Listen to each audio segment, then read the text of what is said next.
Jadi sholat yang bagus itu sholat yang merasa Allah melihat, diawasi. Sehingga karena merasa diawasi, kita perbaiki bacaan kita supaya benar. Malu di hadapan Allah bacaan gak bagus. Allah jawab, hambaku sedang memujiku.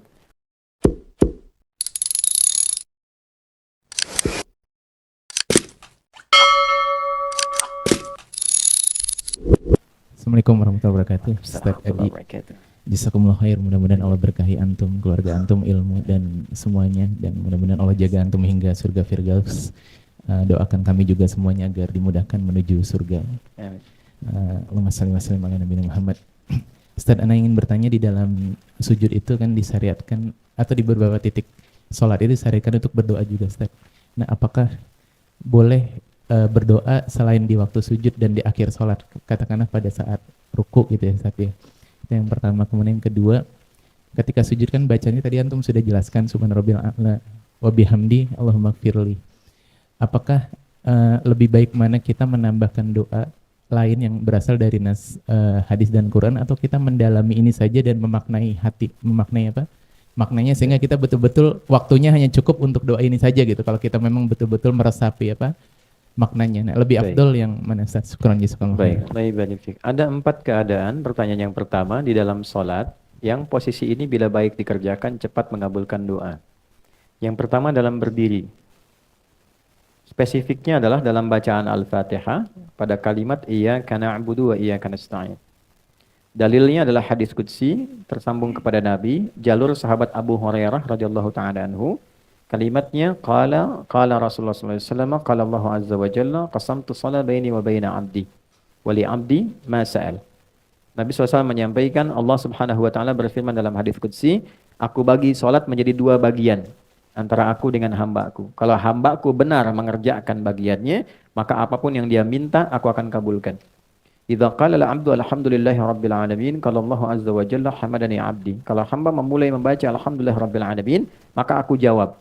Ingat ya, kalimat Al-Fatihah itu dijawab oleh Allah. Bacaan Al-Fatihah dijawab. Karena itu perbaiki bacaannya. Belajar dengan betul. Dan rasakan bahwa kita diawasi. Itu ihsan namanya.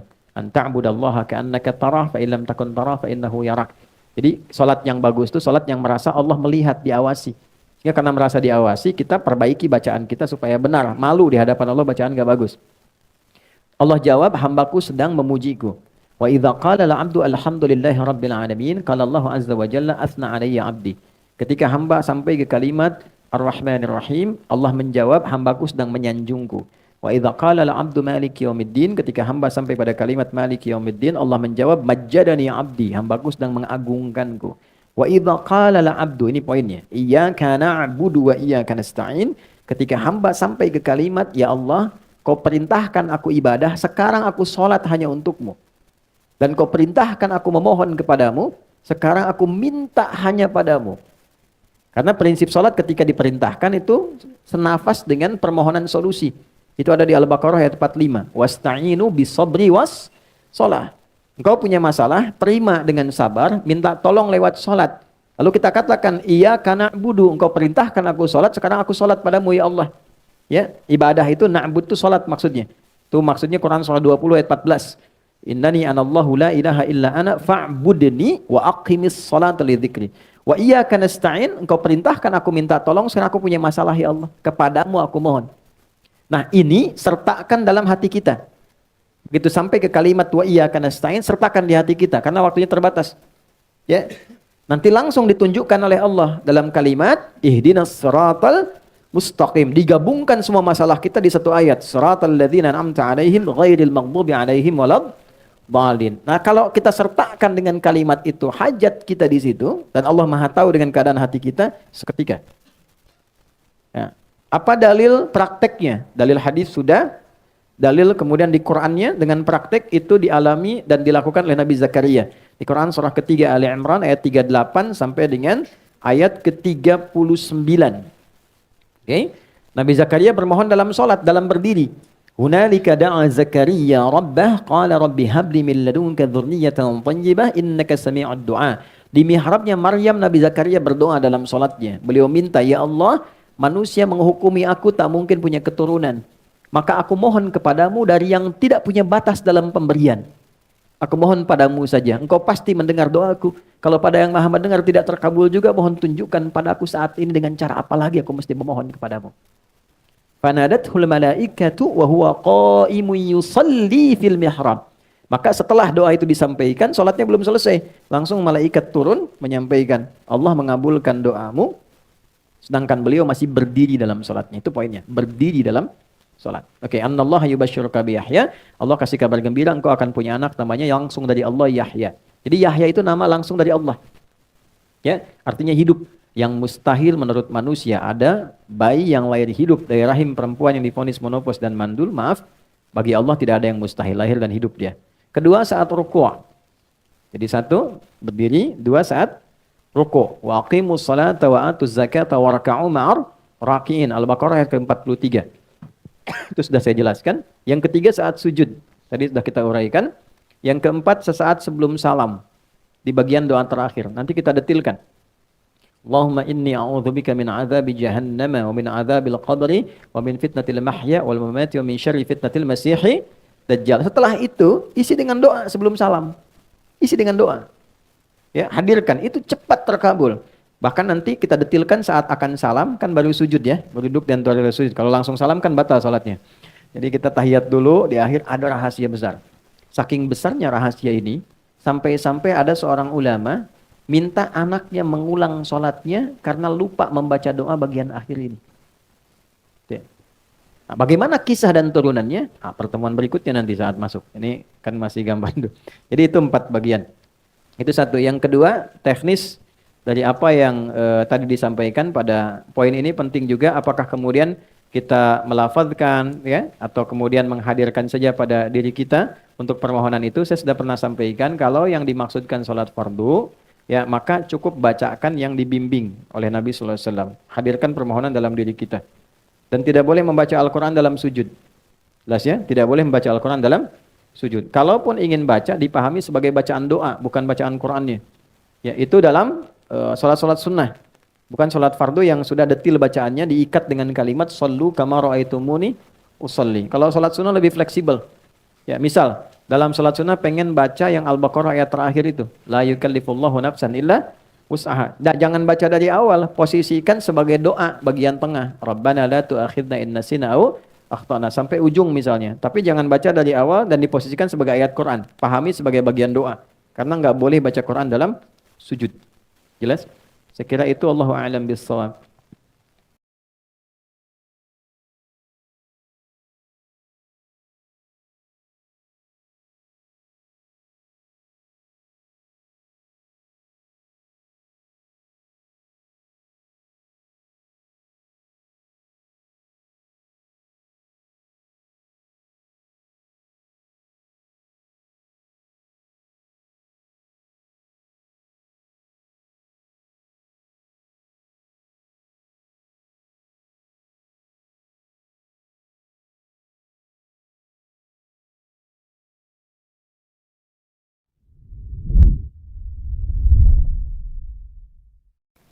Assalamualaikum warahmatullahi wabarakatuh. Ustadz, tolong sedikit jelaskan tentang sholat jamak, jarak dan lain-lain. Baik, sedikit aja ya. Jamak artinya menggabungkan dua hal dikerjakan dalam satu waktu. Contoh, sebentar lagi kita akan sholat zuhur. Setelah zuhur ada waktu asar. Maka ada jamak, menggabungkan zuhur dengan asar. Jika saya gabungkan asar ke zuhur, dikerjakan di waktu zuhur, maka diawalkan. Dalam bahasa Arab, awal itu takdim, didahulukan. Maka jamak takdim. Jika saya ingin kerjakan zuhurnya di asar, karena pertimbangan tertentu, maka diakhirkan. Jamaknya disebut jamak takhir. Sampai sini dulu, jelas dipahami? Jelas. Yang dijamak itu, waktunya yang paling berdekatan. Jika sudah mendekat kepada yang satu, tidak bisa dijamak dengan yang lain. Contoh, zuhur dekatnya ke apa? Asar. Ya, maka zuhur pasangan jamaknya asar. Karena asar sudah dengan zuhur, maka asar tidak boleh dengan maghrib. Jelas? Maka maghrib dekatnya kemana? Isya. Maka maghrib boleh dijamak dengan isya. Baik takdim ataupun takhir. Subuh bagaimana? Subuh itu menyendiri. Karena itu jauh ke isya, jauh ke zuhur. Ya, jadi nggak bisa dijamak. Saya pengen jamak subuh dah sekalian tahajud ntar gitu kan, nggak bisa. Ya, ada saya di pesantren pernah begitu, si fulan tahajud bangun, masya Allah, si bilang kawan ini soleh luar biasa bangun gini. Jumat tuh, itu selesai kita pulang dari masjid, di kawan perasaan tadi posisi tidurnya begini juga kita bisa tahajud. Saya tanya, ya Mas Fulan gitu kan, antum udah bangun? Udah sholat subuh belum? Adi ini gimana? Udah saya jamu sama tahajud tadi katanya. Waduh, saya kelampau soleh kawan ini. Jadi, ini subuh nggak bisa dijama karena itu jaraknya jauh ke isya, jauh ke zuhur. Jelas sampai sini? Baik. Untuk kondisi menjama ini ada dua kondisi. Satu kondisi yang disebut masafah, jarak yang terjadi dalam perjalanan. Mau menempuh perjalanan, jaraknya cukup jauh. Jarak ini dulu jauh itu diukurnya dengan batasan farsakh. Ukuran batasan jarak, kurang lebih 3 farsakh. Kalau di kilometerkan kurang lebih 80 atau 82 kilometer lah untuk sekarang. Jadi setiap perjalanan yang melewati batas itu dengan jarak itu disebut safar namanya. Ya, kalau dari sini mau ke warung bukan safar, ya itu tahap. Kemana akhi? Safar dulu. Mana? Warung depan. Bukan safar. Safar itu minimal jaraknya berapa? 80 atau 82 kilo. Ini masafah. Yang kedua masyaqqah. Ya, masyaqqah bukan masako. Masyaqqah. Masyaqqah itu kondisi yang menyulitkan menunaikan sholat sekalipun tidak dalam perjalanan. Anda profesi dokter akan mengambil tindakan. Tindakan ini operasi dilakukan dari jam 1 sampai menjelang maghrib. Oke, sampai jam 6 misalnya. Baik, maka kita kan tidak safar. Tindakan dilakukan. Ini akan melewati asar. Maka kedepankan asar, tunaikan pada waktu zuhur. Jelas? Walaupun tidak ada safar. Ya, tidak boleh nanti misalnya saya pamit dulu nih waktu operasi. Begitu dibuka, jantung dibuka, Allahu Akbar. Bentar ya, adzan dulu, salat dulu, ntar balik lagi. Nah, itu nggak boleh. Ya, jadi itu yang disebut masyaqqah. Nah, ada yang kemudian menganalisis ulama, jarak itu pun harus dilihat masyaqqahnya juga. Karena dulu 80 kilo pakai unta. Kan? Atau jalan kaki. Unta kecepatan berapa? Standar rata-rata itu paling cepat deh 60-70. Ya, biasanya 30. Kalau santai banget 10-20. Gitu kan? Nah, nyampainya kapan? Antum dari sini mau ke Bandung pakai unta. Gitu kan? Nyampainya kapan? Gitu kan? Tapi kalau Anda gunakan kendaraan kan bisa lebih cepat. Kadang-kadang tiba lebih cepat dari sebelum waktunya. Maka ada ulama yang melihat tetap masyaqqah itu didahulukan daripada masafah. Jadi kalaupun jaraknya ada, tapi masyaqqahnya tidak mendukung, ya tetap yang didahulukan adalah kadar kesulitannya. Tapi ada ulama yang tekstual, yang penting jarak, kalau sudah terpenuhi ya sudah, hadiah dari Allah. Gitu. Nah, ini tinggal silahkan aja dalilnya ada, mana pilih yang paling gampang, ya. Ada lagi kondisi yang tidak ada masafah, masyaqqah juga ringan, tapi kondisi cuaca. Misal Anda biasa ke masjid nih, ya.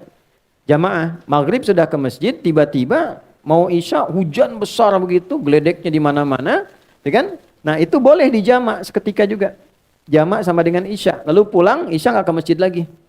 Itu sudah masuk, itu sah, boleh dilakukan. Itu ada hadisnya juga yang tersambung dalam riwayat Madzhab Maliki itu dijelaskan dengan sangat detail.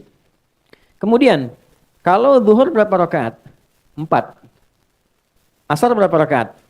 4. Kalau saya jamak, dahulukan asar, takdim ke zuhur, ditunaikan 4-4. Maka disebutnya namanya jamak kamil. Sempurna. 4 rakaat. Jelas ya? Yang kedua, ada kondisi, ini saya sedang nunggu nih pesawat. Saya mau berangkat. Sudah di Halim atau di Soekarno-Hatta, nunggu. Kalau saya paksakan 4, saya ketinggalan pesawat. Ya? Maka apa yang terjadi? Ya, wa idza darabtum fil ardi falaysa 'alaikum junahun an taqsuru minas shalah. Quran surah keempat ayat 101.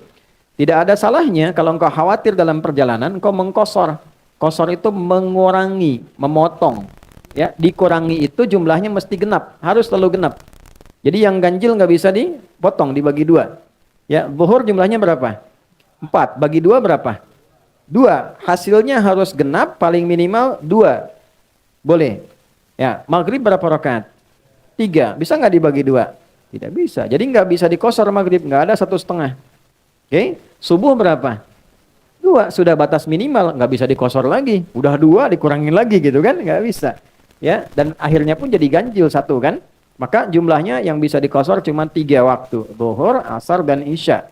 Nah, kosor itu ada yang sifatnya tunggal, ada yang sifatnya jamak. Misal, saya mau kosor nih, zuhurnya karena perjalanan, tapi saya nyampe Semarangnya bahkan sebelum asar. Maka saya nggak jamak, kosor aja zuhur, nyampe di Semarang saya sholat asar. Kalau saya mau tinggal mukim, jelas?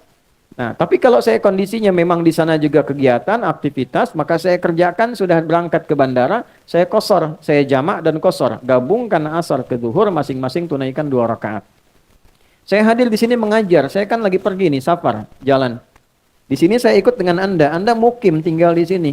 Maka zuhur saya jadi imam misalnya, saya tunaikan zuhur 4 rakaat, saya kosor asarnya 2. Itu namanya jamak kamil dan kosor. Ya, kamilnya untuk yang zuhur, kosornya untuk yang asar. Paham sampai sini? Paham ya? Nah, apalagi misalnya nanti karena permintaannya sedikit. Ustaz, tolong sedikit jelaskan. Nah, itu yang sedikit sudah saya sampaikan. Wallahu a'lam bishawab.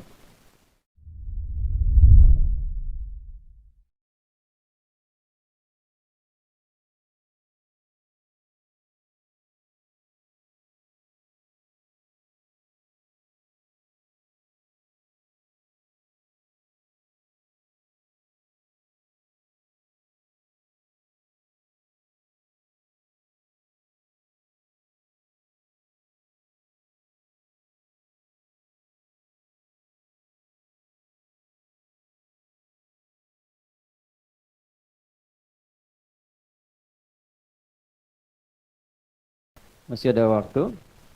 Ya, masih banyak masalah. Oh, ini panjang sekali, Masya Allah. Assalamualaikum Ustaz, assalamualaikum warahmatullahi wabarakatuh. Semoga Allah selalu merahmati Ustaz, keluarga dan tim Konten Akhirat. Semoga Anda juga demikian. Saya berhijrah 2 tahun lalu dengan niat agar Allah ampuni segala dosa dan Allah ridho kepada saya. Insya Allah. Baik, saya mencintai menuntut ilmu, berniat baik untuk ke tanah suci, melaksanakan umrah dan haji, ibadah umrah melainkan traveling ke negeri lain. Alhamdulillah, baik sudah untuk haji, sudah DP, pendapatan saya 1/5 dari bla bla bla. Kemudian pertanyaannya apa ini? Oh, apakah saya berdosa kepada ayah saya kalau saya gunakan hasil kerja saya untuk umrah dan haji sementara dia membutuhkan bantuan dana dari saya. Oh, intinya bekerja, kemudian sudah menabung, keluarga butuh support. Mana yang didahulukan? Dalam kondisi ini, Quran surah ketiga Ali Imran ayat 92. Paling kiri sebelah atas. Lan tanalul birra hatta tunfiqu mimma tuhibbun. Orang haji umrah pengen mabrur. Mabrur itu adalah sifat yang melekat dari kata albirrun. Albirru. Albirru itu adalah sifat yang merubah dari salah menjadi soleh. Misal lisan suka mencela, salah. Lalu berubah menjadi suka mengatakan yang baik-baik, soleh. Perubahan dari kurang baik jadi baik namanya birrun. Ya, baik itu 5 nanti. Baik fisik namanya thayyib, baik sifat namanya khair, baik praktek namanya ma'ruf. Ketika kebaikan dikerjakan karena Allah namanya ihsan. Kalau merubah dari kurang baik jadi baik namanya birrun. Kalau itu melekat kepada kita sosoknya menjadi mabrur. Haji mabrur adalah haji yang merubah pelakunya menjadi lebih baik. Jelas ya? Oke. Nah, ada tawaran dari Allah begini. Tidak mudah meraih predikat mabrur itu. Kadang engkau mesti bekerja keras begini, kayak nabung, doa. Makanya kemarin saya kencang sekali pada travel-travel termasuk Kementerian Agama dan sebagainya. Supaya begitu memperhatikan, menghormati dan menghargai para jemaah. Karena nggak mudah. Antum yang travel hati-hati loh ya. Bertakwalah kepada Allah itu. Cari dunia nggak apa-apa, tapi jangan sampai menzalimi ya dari orang-orang yang ingin berangkat. Karena nggak mudah. Mereka itu nabung. Ada yang jual tanah, jual kebun, macam-macam untuk berangkat. Harusnya kita berkhidmat untuk melayani mereka dengan baik supaya Allah ridha. Nanti dari keridhaan itu membuka kepada yang lain-lain. Gak ada masalah dapat mencari dunia, tidak ada masalah. Laisa alaikum junahun an tabtagu fadlan min rabbikum. Gak apa-apa silakan. Al-Baqarah 198. Tapi jangan menjadikan pencarian itu menjadi zalim. Padahal gak ada fasilitas disebut fasilitas. Haji gak ada tempat disebut haji ada tempat dan sebagainya. Biaya keluar banyak ternyata tidak sama dengan yang dijanjikan. Itu dosanya besar sekali itu. Mesti hati-hati. Nah, jadi tidak mudah Anda. Memang kalau sekarang prosesnya begini, memang itulah di situ seni ibadahnya. Di situ ada dramanya, di situ ada tangisannya, di situ ada pahalanya. Kalau langsung ada uangnya, perjuangan sholat, doa itu nggak ada, kenikmatannya nggak ada. Justru di situ, ya kenikmatan untuk merawat anak itu saat anak itu kan berproses. Kalau sudah jadi direktur jadi macam-macam itu kecil biasa saja. Justru ketika dia manja, ketika pengen digendong, ketika lari, ketika nggak teratur, di situ ada pahalanya. Itu poinnya. Nah, jadi kalau Anda menabung ada tantangan, itu memang fitrah. Nah, sekarang dihadapkan tantangannya, bagaimana kalau keluarga, apalagi ayah membutuhkan. Mana yang dahulukan? Birrul walidain, wassainal insana biwalidayhi ihsana. Quran surah ke-31 ayat 14, Quran surah ke-46 ayat 15. Tidak ada amalan apapun yang mengalahkan bakti kepada ayah dan ibu. Caranya, jadikan khidmat yang ada itu untuk bisa membahagiakan ayahanda Anda ini dan niatkan itu untuk mendapatkan karunia Allah menunaikan ibadah haji. Itu caranya. Ya, satu kali ada jamaah. Saya biasanya rutin manasik terbuka untuk umum siapapun yang mau berangkat. Walaupun kami nggak berangkat. Kita berusaha sharing ilmu. Satu kali ada jamaah dari Bekasi, dari Tambun. Beliau itu saya tahu seorang ustadz sederhana dari daerah gitu kan. Dan ngimamin di musola dan sebagainya. Itu ikut manasik. Jadi ada replika Ka'bah itu. Yang lain tuh moto, video begitu. Beliau tuh diam terus menangis. Selesai saya tanya, antum khusyuk sekali. Kenapa? Saya merasakan Ka'bah di depan saya Ustaz katanya. Oh Masya Allah. Alhamdulillah. Dah ikhtiar. Nih baca surat ini. Itu kita ijazahkan Al-Baqarah ayat 196 sampai ke ayat 203 waktu itu. Baca bismillah. Satu kali udah kajian rutin lagi malam Jumat, orang hilang. Enggak ada gitu. Masuk musim haji enggak ketemu. Setelah selesai pulang ini datang. Saya tanya antum kemana aja kemarin enggak muncul pengajian. Saya haji Ustaz nih, Masya Allah. Gimana ceritanya? Jadi waktu anak ngimamin di musola itu, saya kan bacain itu terus ayatnya. Maghrib ke Isya, ketemu subuh baca. Ada belakang jamaah tanya. Ustaz dari tadi Ustaz baca ayat haji terus katanya. Sudah haji belum? Belum. Ini imam berapa lama? Sekian. Udah, Ustaz sekarang ikut dengan saya pakai warna haplis. Akhirnya berangkat dapat warna haplis pulang. Jedanya singkat, nggak pakai lama, nggak capek dan sebagainya. Cuma ikhtiarnya ya kayak tadi, perjalanan demikian. Saya katakan sudah, hari ini nggak ada materi. Antum aja yang cerita pengalaman haji sama jemaah. Nah, jadi yang seperti ini, ada poin yang paling tinggi nilainya. Yang terakhir, ada seorang yang sangat mulia, orangnya saleh luar biasa. Ada yang mengatakan ini Ibnu Mubarak, ada yang mengatakan Malik bin Dinar. Tapi semua riwayat sepakat tentang kejadian ini. Apa itu? Beliau nabung seperti Anda ini, pengen haji. Udah siap semuanya. Tiba-tiba tercium bau makanan enak nyampe rumah. Penasaran. Ya ini bau enak banget. Begitu keluar istighfar yang sangat dalam karena melihat seorang ibu sedang masak bangkai keledai. Ambil dimasak. Dilihat kenapa kan? Kenapa Anda masak begini? Kan ini nggak benar. Saya tahu hukumnya haram. Tapi anak saya kelaparan. Kalau saya nggak makan ini untuk anak-anak saya, tidak terpenuhi hajatnya saat ini. Berapa yang Anda butuhkan? Sekian. Ternyata sesuai dengan jumlah hitungan tabungan untuk haji.